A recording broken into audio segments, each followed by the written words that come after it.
پاکستان سے بھی کچھ گفتگو کر رہے ہیں اور ان کا چہرہ بھی ویسا ہی فسخ ہے جیسا دشمنان اہل بیت کا ہوتا ہے، اور وہ کہہ رہے ہیں کہ صاحب تراویح اور مجلسیں ایک جیسی ہیں۔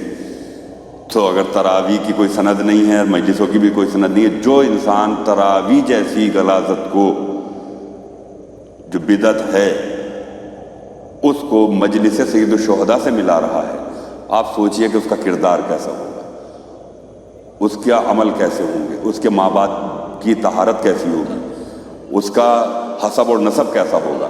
یعنی مولا نے ارشاد فرمایا ہے کہ بولو کہ پہچانے جاؤ، یعنی بولنے والا اپنی پہچان خود بتا رہا ہے کہ وہ بول کے بتا رہا ہے کہ ہم کس والے ہیں۔ لا حول ولا قوت الا باللہ العلی العظیم۔ اعوذ باللہ من الشیطان اللعین الرجیم۔ بسم اللہ الرحمن الرحیم۔ الحمد للہ الذی ہدانا وما كنا لنهتدی لولا ان هدانا اللہ۔ لقد جاءت رسول ربنا بالحق سیدنا و شفیعنا و ہادی نبینا مولانا مولا الثقلین جد الحسن والحسین ابی القاسم محمد اللہم صلی اللہ محمد وآلہ الطیبین الطاہرین المعصومین المنتخبین المنتجبین ولعنۃ اللہ علی اعدائہم وغاصب حقوقہم ومنکر فضائلہم ومصائبہم وولایتہم اجمعین من یومنا ھذا الی قیام یوم الدین۔ اما بعد فقد قال رسول اللہ صلی اللہ علیہ وآلہ وسلم بسم اللہ الرحمن الرحیم۔ یا علی انت شیعتکم هم الفائزون۔ صلوات محمد اللہم صلی اللہ محمد۔ خداوند عالم کہ پاک و پاکیزہ ختم المرتبت حبیب ہمارے رسول سید الانبیاء جو کلام ہی نہیں کرتے جب تک اللہ کی طرف سے وحی نہ آ جائے، وہ ارشاد فرما رہے ہیں یا علی انتا شیعتکم هم الفائزون۔ یا علی آپ کامیاب اور آپ کے شیعہ کامیاب، اس کے علاوہ کائنات میں کوئی کامیاب نہیں۔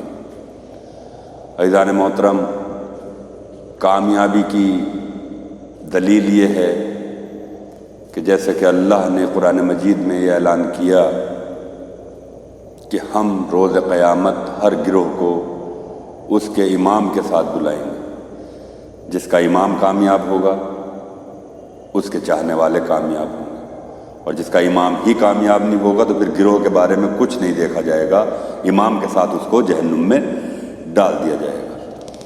لیکن الحمدللہ رسول اللہ نے سند پہلے ہی دے دی، یا علی آپ کامیاب اور آپ کے شیعہ کامیاب، اور یہ رسول اللہ کی سند ہے۔ اسی لیے مولا کائنات نے وقت ضربت یہ اعلان کیا فزت برب الکعبہ، رب کعبہ کی قسم میں کامیاب جا رہا ہوں۔ یعنی رسول اللہ نے اعلان کیا کہ یا علی آپ کامیاب، اور مولا کائنات نے سند دی ہے کہ میں کامیاب جا رہا ہوں۔ صلوات بھیجیے محمد والے اللہم صلی اللہ محمد والے۔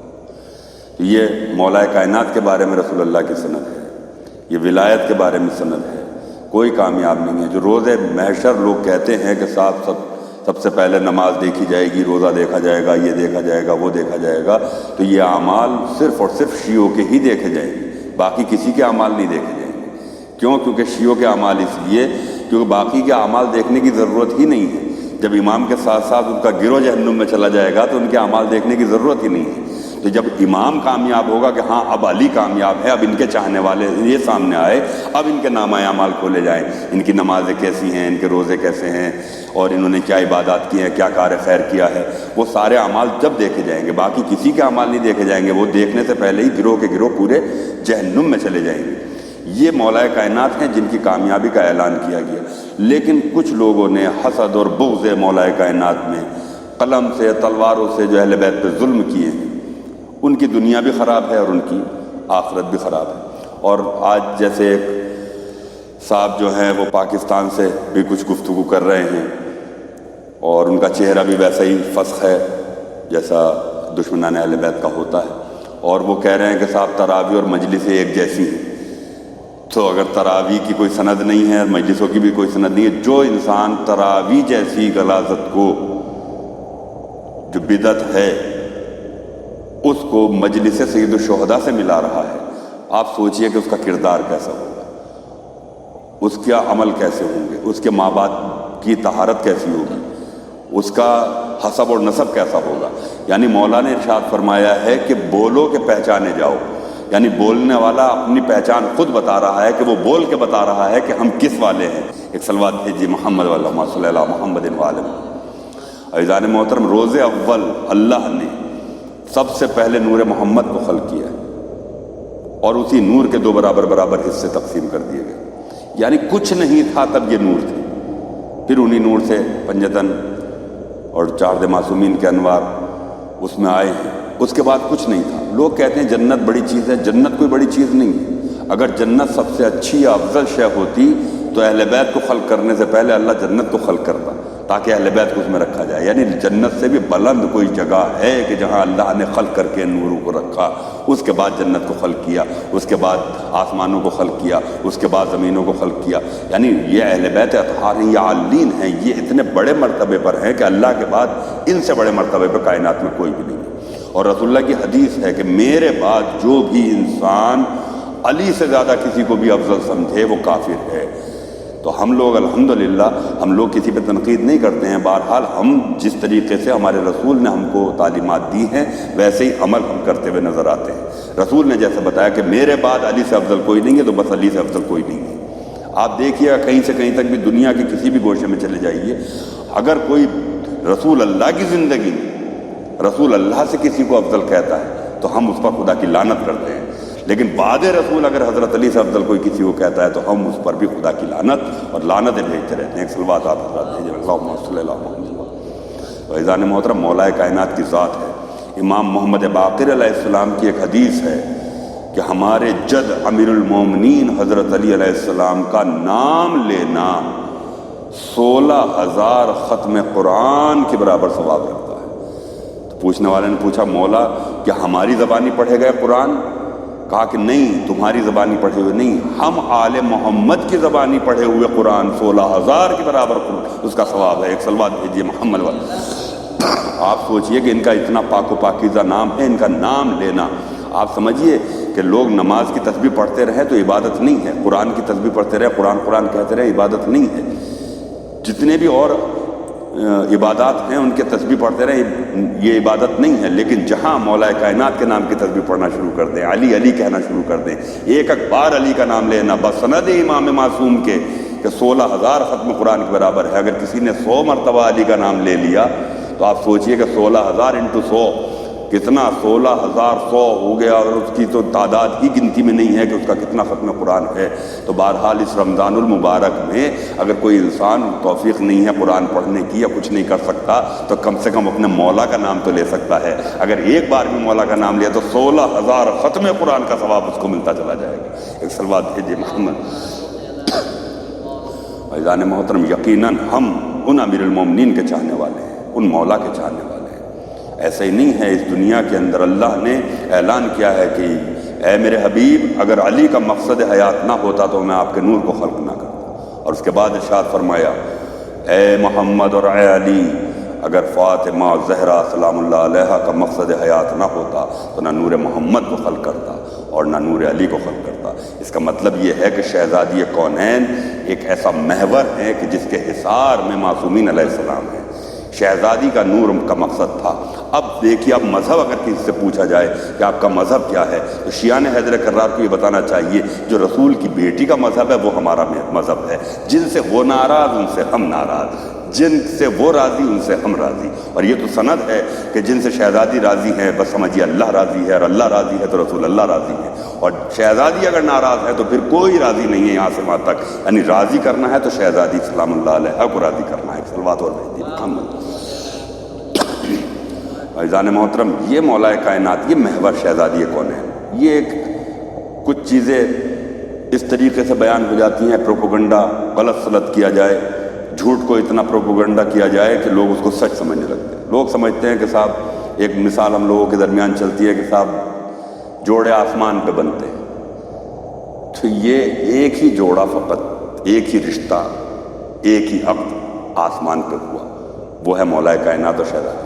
ان کی فضیلت کو کم کرنے کے لیے لوگوں نے پروپیگنڈا کے ساتھ جوڑیاں تو آسمان پہ بنتی، اگر ساری جوڑیاں، سارے عقد، ساری نسبتیں اللہ آسمان پہ ہی طے کر دے تو پھر کس مولوی کی ہمت ہے کہ اس میں طلاق کرا دے؟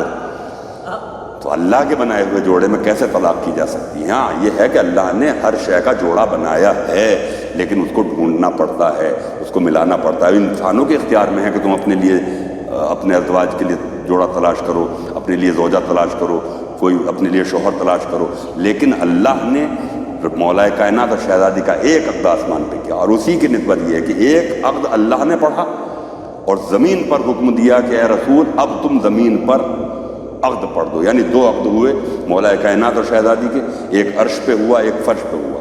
عرش کے نکاح کی بھی ایک نسل چلی ہے اور فرش پہ ہوئے نکاح کی بھی ایک نسل چلی ہے۔ عرش پہ جو اللہ نے نکاح پڑھا تو اس کی نسل جو آئی ہے تو حجت خدا آئے ہیں، ایک کے بعد ایک امام آئے ہیں، امام حسن آئے تو امام حسین آئے تو چوتھے امام، پانچویں امام، یہ اللہ کے پڑھے ہوئے عقد کا نتیجہ ہے۔ اور جو رسول اللہ نے عقد پڑھا اس سے جو ایک نسل چلی وہ سادات ہے، کوئی زیدی ہیں، کوئی نقوی ہیں، کوئی رضوی ہیں، کوئی باقری ہیں، کوئی جعفری ہیں، کوئی کاظمی ہیں۔ یہ جتنی بھی نسل سادات آپ دیکھ رہے ہیں یہ رسول اللہ کے عقد کا نتیجہ ہے، یہ بھی قیامت تک کے لیے باقی ہیں اور وہ بھی قیامت تک کے لیے باقی ہیں۔ صلوات کیجیے محمد والے۔ لیکن عزیزان محترم، جب رسول اللہ کا آخری وقت تھا تو جو آخری وحی اللہ کی طرف سے آئی، کچھ پیغامات اللہ کی طرف سے آئے، تو اس میں رسول اللہ کو حکم دیا کہ اپنی وصیتیں ساری حضرت علی علیہ السلام کو کر دی جائیں، سارے جو دین کے جتنے بھی ارکان ہیں، جو راز ہیں، وہ سب حضرت علی کے سپرد کر دیے جائیں، یعنی کل ملا کر رسالت کے جتنے امور ہیں وہ امامت کے سپرد کر دیے جائیں۔ یہ ایک وحی یہ تھی، اور اس کے بعد ایک وحی یہ کہ جبریل نے کہا کہ یا رسول اللہ، اللہ کا حکم ہے کہ دو پیغام ہیں، ایک مولا کائنات کے لیے، ایک شہزادی کے لیے۔ مولا کائنات سے کہا کہ یا علی آپ کو اللہ نے سلام بھیجا ہے۔ مولا نے ارشاد فرمایا والسلام والسلام، سلام تو صرف اللہ کے لیے ہے۔ کیا حکم ہے پروردگار کا؟ اللہ کا حکم یہ ہے کہ بعد رسول آپ پر بہت ظلم ہوگا، لیکن آپ کو صبر کرنا ہے، تلوار نہیں نکالنا۔ مولا نے سر جھکا کہا میرے پروردگار کی جس میں رضا ہے۔ علی سر تسلیم خم کیا۔ اس کے بعد شہزادی کی طرف کہا شہزادی آپ پر اللہ نے سلام بھیجا ہے۔ شہزادی نے جواب دیا ہوا السلام والسلام، سلام اللہ کے لیے ہے۔ کیا حکم ہے پروردگار کا؟ شہزادی اللہ کا حکم یہ ہے کہ آپ نے اپنے پروردگار سے، اپنے بابا سے، اپنے شوہر سے کبھی اپنے لیے کچھ نہیں مانگا، لیکن اللہ چاہتا ہے کہ آپ اپنا حق دربار میں جا کے مانگیں، چاہے آپ ملے گا نہیں لیکن دربار میں حق مانگیں۔ اس کی وجہ یہ ہے کہ جھوٹوں کے چہرے سے نقاب اتارنا بہت ضروری ہے، یہ حق مانگنا، جھوٹوں کے چہرے سے نقاب۔ عزیزان محترم، یہ سارے اسی لیے مولا کائنات نے مدینے کو دارالحکومت نہیں بنایا بلکہ کوفے کو دارالحکومت بنایا، کیونکہ جتنی بھی جنگ ہوتی ہیں، جتنے بھی حملے ہوتے ہیں وہ دارالحکومت پر ہوتے ہیں۔ حرمت مدینہ کو پامال ہونے سے بچانے کے لیے مولا کائنات نے دارالحکومت کوفہ کو بنایا، اور کوفہ، اللہ اکبر، ادھر رسول اللہ کے بعد شہزادی کی وہ دردناک شہادت، اس کے بعد مولا کائنات نے کوفہ کو دارالحکومت بنایا، اور دارالحکومت کوفہ اس طریقے سے 25 سال کی خاموش زندگی گزارنے کے بعد جب مولا کائنات کو ظاہری حکومت ملی اور کوفہ کو دارالحکومت بنایا گیا، آپ سمجھیے کچھ چیزیں ایسی ہیں کہ جو انسانوں کو سمجھنا چاہیے۔ محمد حنفیہ کو ایک خط لکھا کہ 10 ایسے ہمارے وفادار لوگوں کو بھیجو جو یقیناً ہم اہل بیت کا وفادار ہیں۔ جناب محمد حنفیہ نے 1000 لوگ تلاش کیے، ان 1000 لوگوں میں سے 100 لوگوں کا انتخاب کیا، 100 میں سے 10 کو چھانٹا، یعنی آپ سوچئے کہ وہ 10 کیسے ہیں۔ ان 10 میں ایک ابن ملجم ملون بھی تھا۔ آپ سمجھیے جب وہ کوفے آیا ہے اور مولا کائنات کے پاس پہنچا ہے تو اس نے تحفے میں ایک تلوار امام کو پیش کی، تو امام نے اس کا چہرہ دیکھنے کے بعد کہا کہ جس کی تجھے ضرورت پڑنے والی ہے وہ تو بار بار اس کے چہرے کو دیکھتے تھے اور کہتے تھے کہ رسول اللہ ارشاد فرماتے ہیں کہ یا علی تم کو ایک ایسا شقی قتل کرے گا کہ جس کی ماں یہودیہ ہوگی، جس نے یہودی عورت کا دودھ پیا ہوگا۔ وہ بار بار دیکھتے تھے. وہ کہتا تھا کہ مولا اگر آپ مجھے دیکھ کے یہ کہتے ہیں کہ آپ کو یہ ایسا لگتا ہے کہ میں آپ کا قاتل ہوں گا تو آپ مجھے قتل کر دیجیے. کہا کہ ہم جرم سے پہلے سزا نہیں دیتے لیکن آگاہ کرتے جا رہے ہیں. لیکن انسان کیونکہ چاہنے والا ہونے کی الگ بات ہے، لیکن ایک عورت کے عشق میں اس طریقے سے ملوث ہوا اور اس طریقے سے ایک سازش رچی گئی ہے معاویہ سے لے کر یہاں تک. کہاں سے زہر آیا، کہاں پہ رکھا گیا، کہاں تلوار کو زہر آلود کیا گیا، کس کے گھر میں اس نے قیام کیا. ایک مہر کے عوض سر مولا کائنات کا ایک سودا طے ہوا. عزیزان محترم 18 رمضان آ گئی اور 18 رمضان یہ وہ تاریخ تھی کہ جس دن شہزادی جناب زینب کے گھر پہ مولا کائنات کا افطار کا دن بھر سے شہزادی کونین گھر کی صفائی میں لگی ہوئی ہیں. حضرت عباس اور شہزادی خدمت کر رہے ہیں. پڑوس کی عورتیں کہتی ہیں اے شہزادی کہ نور خدا کی ایک جھلک ہم کو بھی دیکھنے کو ملے گی. تو شہزادی فرماتی ہیں کہ آج میرا بابا صرف میرے گھر آ رہا ہے، آج اپنی بیٹی کے گھر پہ وہ آ رہا ہے، آج صرف اپنی بیٹی اور باپ کے درمیان کی جو گفتگو ہے آج اس میں کوئی. لیکن مولا کائنات جب گھر تشریف لائے عزیزان محترم وہ دسترخوان بچھایا گیا. افطار کے وقت شہزادی نے ایک گلاس دودھ اور خرمے لا کے رکھ دیے. مولا نے دونوں کو طرف دیکھا، کہا زینب کیا تم نے کبھی اپنے بابا کو ایک وقت میں 2 نعمتوں کو استعمال کرتے دیکھا ہے؟ شہزادی سمجھ گئی، دودھ اٹھا کے لے گئی، ایک خرمے سے روزے کو افطارا نمک سے، اور اس کے بعد نمازیں پڑھنا شروع کی. اور وہ ایک وقت ایسا آیا کہ مولا باہر نکلتے تھے، آسمان کی طرف دیکھتے تھے، پوچھتے تھے ابھی کتنی رات گزری ہے؟ کہا کہ بابا ابھی اتنی رات ہوئی. کہا کتنی رات باقی ہے؟ کہا کہ ابھی اتنی رات باقی ہے. کہا کہ بابا آپ اس طریقے کی گفتگو کیوں کر رہے ہیں؟ کہا کہ آج کی وہ رات ہے کہ جس کے لیے میرے رسول اللہ نے مجھے بشارت دی ہوئی ہے. کہا کہ بابا کیا آپ اپنی خبر شہادت دے رہے ہیں؟ کہا کہ ایسا ہے کہ میں مسجد میں تشریف لے جا رہا ہوں اور یہ جو پرندے گھر میں پلے ہوئے ہیں، یہ قاز جو گھر میں پلی ہوئی ہیں، اگر ان کے دانے پانی کا انتظام کر سکتے ہو تو رکھنا، ورنہ ان کو راہ خدا میں آزاد کر لینا تاکہ یہ اپنا رزق اپنے اللہ کی طرف سے حاصل کر لیں.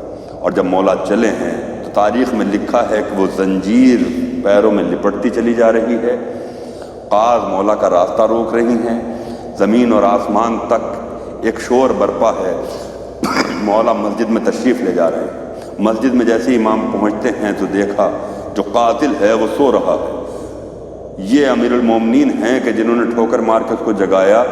کہا کہ اٹھ نماز کا وقت ہو گیا ہے. یعنی آپ سمجھیے کہ ہمارے امام اپنے قاتل کو بھی بغیر نماز کے برداشت نہیں کر سکتے، نماز کے لیے اس کو اٹھا رہے ہیں تو اپنے چاہنے والوں کے لیے کیا مرتبہ ہوگا. لیکن عزیزان محترم ادھر امام گستلطہ اذان پہ گئے، اذان ہوئی، نماز پڑھ رہے ہیں کہ ابھی سجدے میں سر ہے کہ ابن ملجم نے ایک ایسا وار کیا کہ سر 2 حصوں میں تقسیم ہو گیا، پورا جانماز خون سے. ایک آواز جبریل نے دی ہے، دین کا ستون گر گیا ہے، مسجد میں شیر خدا شہید کر دیے گئے ہیں، امیر المومنین کے سر پہ ضرب لگی ہے.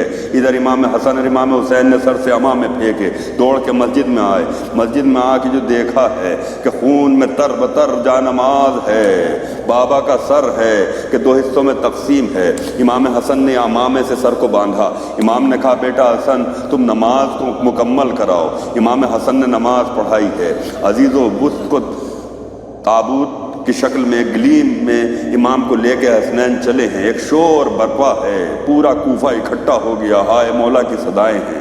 لیکن عزیزان محترم جب اتنا ہجوم امام نے دیکھا کہا کہ رک جاؤ. سب رک گئے. کہا کہ حسن ذرا گھر سے ایک تکیہ لے کے آؤ. ایک تکیہ لایا گیا. امام نے سہارے سے بیٹھے اور کہا کہ میں تمہارا شکر گزار ہوں، تم میرے چاہنے والوں، تم میرے پاس اس وقت میں موجود ہو، لیکن میں سب سے کہہ رہا ہوں کہ سب اپنے اپنے گھر واپس چلے جاؤ. کہا مولا ایسے عالم میں ہم آپ کو چھوڑ کے نہیں جائیں گے. کہا کہ میں حکم دے رہا ہوں کہ تم سب گھر چلے جاؤ. کسی صحابی نے پوچھا کہ مولا اس وقت ایسا کیا ہو گیا، آپ ہمیں گھر جانے کے لیے کیوں کہہ رہے ہیں؟ امام نے روتے ہوئے کہا میری بیٹی زینب دروازے پر آ کے کھڑی ہو گئی ہے، اور علی کی غیرت گوارا نہیں دیتی کہ میری بیٹی کے رونے کی آواز نامحرموں کے کانوں تک پہنچ جائے، یا نامحرم میری بیٹیوں کی آواز کو سن لیں۔ عزیزوں میں کہوں گا مولا اتنا خیال کہ نامحرم کے کانوں تک آواز نہ پہنچ جائے۔ ارے ذرا کربلا میں تشریف لے آئیے، یہی بیٹیاں ہیں، یہی کوفہ ہوگا جہاں پر ہے نا سر بیٹیاں ہوں گی، ہاتھ پسے گردن بندھے ہوئے ہوں گے۔ انا للہ و انا الیہ راجعون۔ رضاً بقضائہ و تسلیما لامرہ، الہی بحق زہرا و بہا و بالھا و بنوھا۔ پروردگار ہماری اس مختصر عبادت کو قبول فرما۔ پالنے والے جہاں جہاں بھی شیعان حیدر کرار ہیں ان کو اپنی حفظ و امان میں رکھ۔ پروردگار اس وبا بیماری کو جلد سے جلد ختم فرما۔ پالنے والے ہمارے امام کے ظہور میں تاجیل عطا فرما، ہم کو ان کے انصار